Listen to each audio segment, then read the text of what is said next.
فیصلے میں کہا کہ سینٹرل ورکنگ کمیٹی کی کارروائی بھی غیر قانونی ہے۔ الیکشن کمیشن اپنے فیصلے میں کاف لیگ کی سینٹرل ورکنگ کمیٹی کا جاری کردہ پارٹی الیکشن شیڈول بھی کالعدم قرار دے دیا۔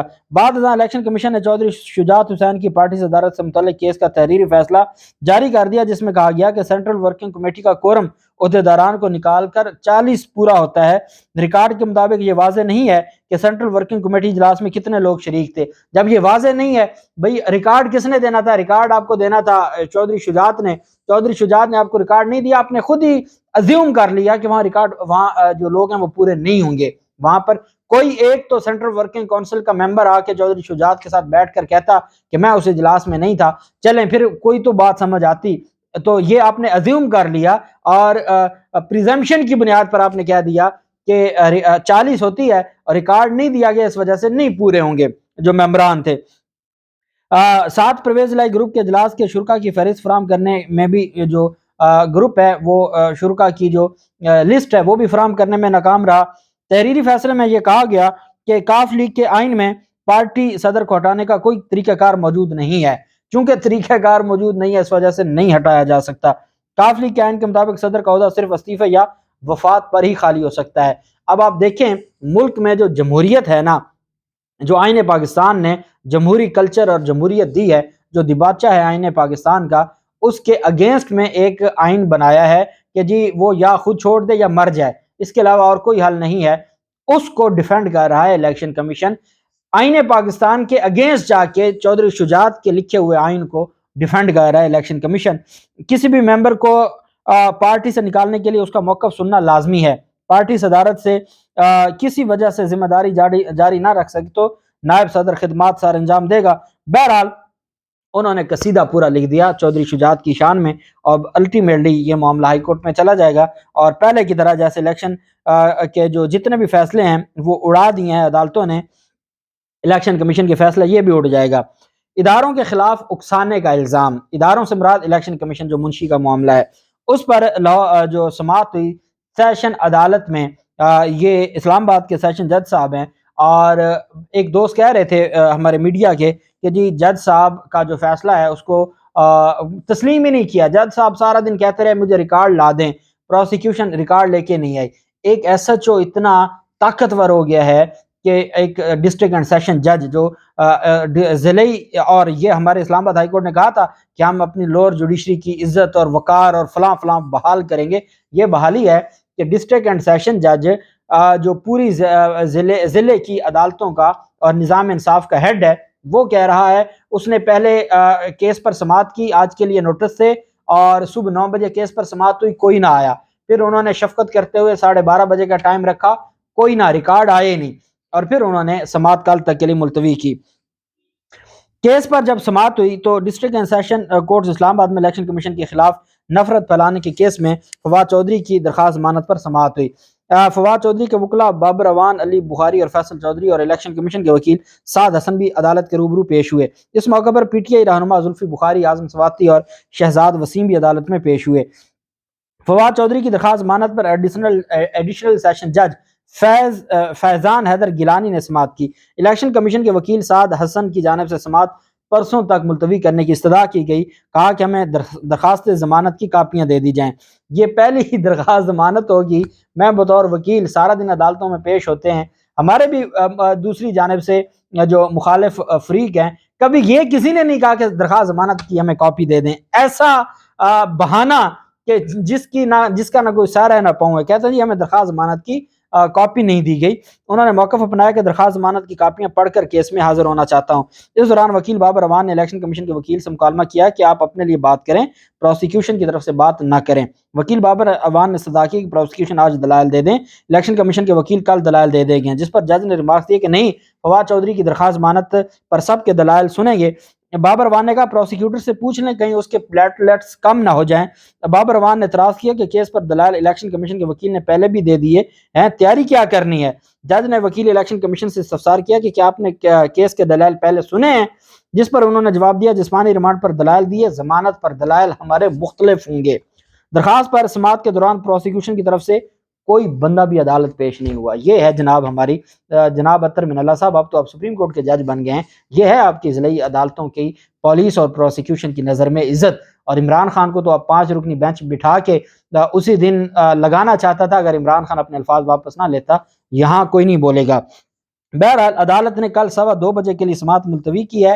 کل 2:15 بجے والی سماعت اگر 4 بجے بھی فیصلہ ہو، پہلے فیصلہ محفوظ ہوگا، وہ 6 بجے فیصلہ سنایا جائے گا۔ کل کے دن روبکار جاری نہیں ہوگی، اگر ضمانت ہو بھی گئی کل کے دن روبکار جاری نہیں ہوگی اور رہائی پرسوں ہوگی۔ اور پھر جو معاملہ ہے یہ بھی ہو سکتا ہے کل فیصلہ محفوظ ہو جائے، یہ بھی ہو سکتا ہے جج صاحب کا ٹرانسفر ہو جائے۔ ہمارا ایک جو کچھ ہوتا آ رہا ہے، ہم انتہائی بطور وکیل ہم انتہائی مایوس ہوتے جا رہے ہیں اس سسٹم سے کہ پتہ نہیں ایسا کچھ ہو رہا ہے کہ جو نہ لکھے میں نہ پڑھے میں۔ بہرحال آپ جانتے ہیں کہ ایڈوکیٹ جنرل پنجاب جو ایک آئینی عہدہ ہے اور آرٹیکل جو آئین پاکستان نے بڑی واضح طریقے سے اس پر جو اپوائنٹمنٹ ہے اس کو دیا ہے کہ آپ نے گورنر کو اپوائنٹ کیسے کرنا ہے، بڑے کلیئر کٹ ڈائریکشن دی گئی ہے، اور اس کے بعد پھر ساری چیزیں آئین اور قانون کے مطابق ہونی ہیں۔ اب اس میں ایک بات میں آپ کو بتا دوں جو بڑی مزیدار ہے، وہ یہ ہے کہ ایڈوکیٹ جنرل فار پروونس، یہ آرٹیکل 140 ہے آئین پاکستان کا، کہتا ہے the governor of each province shall appoint a person being a person qualified to be a appointed جج of the honour high court to be the advocate general for the province, کہ وہ high court جج بننے کے اہل ہو، اہلیت اتنی رکھتا ہو، وہ ایڈوکیٹ جنرل لگے گا۔ It shall be the duty of the advocate general to give advice to the provincial government upon such legal matters and to perform such other duties of a legal character as may be referred or assigned by him by the provincial government. The advocate general shall hold office during the pleasure of the governor. The advocate general may by writing under his hand address to the governor resign his office، کہ یا governor کی وہ خوشنودی کھو دے یا وہ governor کو خود استعفیٰ دے دے، یہ دو طریقے ہیں گورنر کو ہٹانے کے۔ الیکشن کمیشن کو بھی اس میں فریق بنایا گیا تھا۔ ایڈوکیٹ جنرل احمد اویس کے بارے میں انہوں نے ایک درخواست دی، کہا جی کہ مجھے ایڈوکیٹ جنرل پنجاب کے عہدے سے ہٹا دیا گیا، کوئی وجہ ہی نہیں بتائی بھئی کیوں ہٹایا، ایک نگران وزیر اعلیٰ مجھے کیسے ہٹا سکتا ہے، نگران کے بعد یہ اختیار کیا ہے، کہاں سے آیا کہ وہ آئینی عہدیدار کو ہٹا دے۔ اس پر الیکشن کمیشن بھی پارٹی تھا، اور آپ جانتے ہیں کہ ایڈوکیٹ جنرل پنجاب احمد اویس کو عہدے پر بحال کر دیا تھا اور نوٹس معطل کر دیا تھا۔ آج جب سماعت ہوئی، منصور عوان صاحب جو نامزد اٹارنی جنرل ہیں، شریف خاندان کے مختلف کیسز میں وکیل ہیں، 1 کروڑ ذرائع کہتے ہیں اور ایک ڈاکومنٹ بھی سامنے آیا ہے کہ 1.25 کروڑ روپے وہ نگران پنجاب حکومت نے فیس دی ہے، 1.25 کروڑ روپے منصور عوان صاحب کو، کہ وہ جو جتنے بھی کیسز ہیں عمران خان کے خلاف اور جو پی ڈی ایم نون لیگ کے جانب سے یا ان کے خلاف یا نگران حکومت ہے، کیونکہ نگران حکومت، الیکشن کمیشن، پی ڈی ایم نون لیگ، یہ سب ایک پیج پر ہے، اور ایک طرف عمران خان ہے۔ ان کیسز میں اس پورے گروپ کی جانب سے پیش ہونے کے لیے 1.25 کروڑ روپے سرکاری 200 کے قریب لا آفیسرز ہیں، ان سب کو تنخواہیں الگ سے دی جا رہی ہیں۔ 1.25 کروڑ یہ تو صرف ایک فگر ہے، اور کیا کچھ دیا جاتا ہوگا یہ بھی ہم نہیں جانتے۔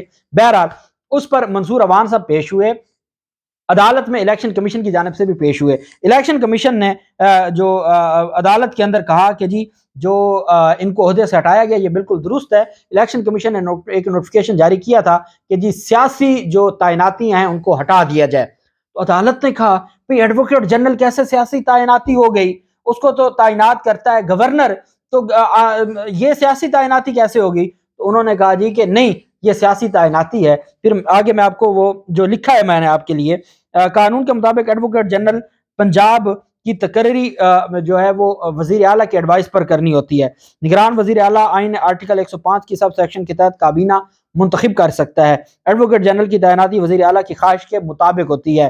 کیا یہ آپ کو میں بتا رہا ہوں وکیل نگران حکومت کا منصور عوان کا۔ عدالت نے کہا کیا نگران وزیر اعلیٰ ایڈوکیٹ جنرل پنجاب کی تعیناتی کر سکتا ہے؟ تو اس پر جو وکیل نگران حکومت ہے انہوں نے کہا یہاں پر قانون کو اس منشا میں لیا جا سکتا ہے، کیونکہ وہ باقی کام کر سکتا ہے تو یہ بھی کر سکتا ہوگا۔ اٹارنی جنرل کی تعیناتی بھی وزیر اعظم کی خواہش پر کی جاتی ہے، یہ کہنا تھا ایڈوکیٹ جنرل نگران حکومت کے وکیل کے۔ عدالت نے کہا بتائیں، الیکشن کمیشن نے کہا نا کہ جی ہمیں تو کوئی اعتراض نہیں ہے، اور الیکشن کمیشن نے ایڈوکیٹ جنرل پنجاب کی برطرفی کے فیصلے کی تائید کی۔ نگران حکومت کی جانب سے ایڈوکیٹ جنرل پنجاب کی برطرفی کی حمایت کرتے ہیں وکیل الیکشن کمیشن۔ الیکشن کمیشن کے وکیل نے الیکشن کمیشن کو نوٹیفیکیشن جسٹس عاصم حفیظ کی عدالت میں پیش کر دیا کہ یہ دیکھیں جی ہم نے تو خود یہ جاری کیا ہوا ہے کہ کوئی سیاسی بھرتی، کوئی جو تعیناتی ہیں سیاسی وہ ساری ہٹا دی جائیں۔ اس پر عدالت نے کہا نوٹیفیکیشن کے مطابق سیاسی بنیادوں پر کیے گئے سربراہان کو ہٹایا جائے۔ آپ نے اس نقطہ نظر پر عدالت کو مطمئن کرنا ہے کہ یہ نقطہ کس وجہ سے شامل کیا گیا کہ سیاسی 2012 میں بھی جو 2013 میں الیکشن ہوئے، 2018 میں الیکشن ہوئے، کبھی آپ نے یہ نقطہ نہیں شامل کیا کہ جو سیاسی بنیادوں پر کسی کو اپوائنٹ کیا گیا تو اس کو ہٹایا جائے۔ پہلے صرف یہ ہوتا تھا کہ آپ نے جو لوگ آپ نے تقرری اور تبادلے نئے نہیں کرنے، آپ نے یہ جو نئی شک اس میں نوٹیفیکیشن میں ڈال دی ہے، یہ بہت بڑی واردات ہے الیکشن کمیشن کی کہ آپ نے نگران حکومت کو کہا ہے کہ جو سیاسی بنیادوں پر، تو یہ آپ کہاں سے ازیوم کریں گے؟ تو عدالت نے کہا تو آپ کا گورنر بھی تو سیاسی بنیادوں پر لگا بیٹھا ہے، پھر گورنر کو بھی ہٹائیں۔ آپ نے تماشا بنا دیا ہے، الیکشن کمیشن نے اپنے کو قوانین بنا دیے ہیں۔ جسٹس عاصم حفیظ نے وہ کلاس لگائی جو الیکشن کمیشن کے وکیل تھے، انہوں نے کہا کہ آپ نے یہ اس پر بھی آپ نے مطمئن کرنا ہے۔ اس کیس میں عدالت نے کہا اب آپ کے نوٹیفیکیشن کو بھی میں دیکھوں گا کیونکہ آپ نے پیش کر دیا ہے، آپ نے مطمئن کرنا ہے کہ یہ نقطہ آپ کو کیوں ضرورت پڑ گئی پیش کرنے کی۔ عدالت نے کہا کہ بتائیں 2012 کے بعد کتنے الیکشن ہوئے، اس وقت الیکشن کمیشن کیا سویا ہوا تھا؟ اس وقت کیوں نہیں یہ نقطہ شامل کیا گیا تھا؟ یہ سب معاملہ کچھ موجودہ اور خاص حالات کی وجہ سے ہو رہا ہے۔ جسٹس عاصم حفیظ فرما رہے ہیں کہ یہ سب کچھ موجودہ اور کچھ خاص حالات کی وجہ سے ہو رہا ہے۔ آپ نے یہ بتانا ہے کہ کلوز جی کو کیوں شامل کیا گیا کہ سیاسی عہدوں سے ہٹایا جائے، سیاسی تعیناتیوں کو ہٹایا جائے۔ عدالت نے کہا یہ کیوں شامل کیا گیا؟ سیاسی بنیادوں پر تعیناتیوں کو ہٹانے کا کہا ہے وکیل الیکشن کمیشن۔ نگران وزیر اعلیٰ تمام سیاسی تعیناتیوں کو ختم کرے، ہم نے یہ کہا ہے، الیکشن کمیشن نے کہا۔ تو اس پر آنریبل جسٹس عاصم حفیظ نے پوچھا کہ گورنر کی بھی سیاسی تعیناتی ہے، کیا اسے بھی ہٹایا ہے؟ جسٹس عاصم کے سوال پر الیکشن کمیشن کے وکیل خاموش ہو گئے۔ گورنر کو صدر نے تعینات کیا ہے، یہ کہنا تھا منصور عوان کا۔ اور پھر آگے عاصم حفیظ صاحب نے کہا کہ پھر گورنر نے ایڈوکیٹ جنرل کو تعینات کیا ہے، تو گورنر کی تعیناتی کیسے سیاسی ہو گئی؟ کیا ہو گیا اب آپ کو؟ کیا اب آپ اپنی مرضی چلائیں گے؟ میں کہتا ہوں ان کے اتنے برے پھنس گئے ہیں۔ کل 9:15 بجے تک سماعت ملتوی کر دی اور عدالت نے کہا اس ایشو پر کہ یہ آپ نے الیکشن کمیشن نے یہ شامل کیوں کیا ہے، یہ آپ بتائیں تو صحیح نا، کون سے قانون کے تحت آپ نے یہ شامل کیا ہے، اور نگران وزیر اعلیٰ کو آپ یہ اختیار کیسے دے سکتے ہیں؟ کل 9:15 بجے دوبارہ سماعت ہوگی۔ اللہ پاک پاکستان کامیاب ناصر ہو۔ بہت شکریہ۔ اللہ حافظ۔ پاکستان زندہ باد۔